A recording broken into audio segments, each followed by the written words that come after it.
ইসরায়েলের জেরুজালেম শহরের কাছে ভয়াবহ দাবানল ছড়িয়ে পড়েছে। এ কারণে কয়েকটি এলাকার মানুষজনকে সরিয়ে নেওয়া সহ গুরুত্বপূর্ণ বেশ কয়েকটি সড়ক বন্ধ করে দেওয়া হয়েছে। আবহাওয়া বেশ শুষ্ক এবং বাতাসের গতিবেগ বেশি থাকায় আগুন নিয়ন্ত্রণে আনতে অগ্নি নির্বাপক কর্মীরা হিমশিম খাচ্ছেন। দাবানল নিয়ন্ত্রণে ইসরায়েল আন্তর্জাতিক সহায়তা চেয়েছে। এই পর্যন্ত অন্তত ১৩ জন আহত হয়েছেন, তবে কারো মৃত্যুর খবর পাওয়া যায়নি।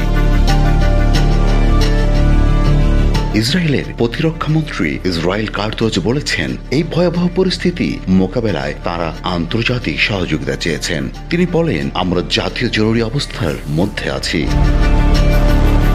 জেরুজালেমের অগ্নি নির্বাপক বিভাগের কমান্ডার শ্যামলিক ফ্রিডম্যান বলেন, ইসরায়েলের ইতিহাসে এটি সম্ভবত সবচেয়ে বড় দাবানল। তিনি সতর্ক করে বলেন, ঘন্টায় ৬০ মাইলের বেশি গতিতে বাতাস শুরু হলে পরিস্থিতি আরও ভয়াবহ হয়ে উঠতে পারে।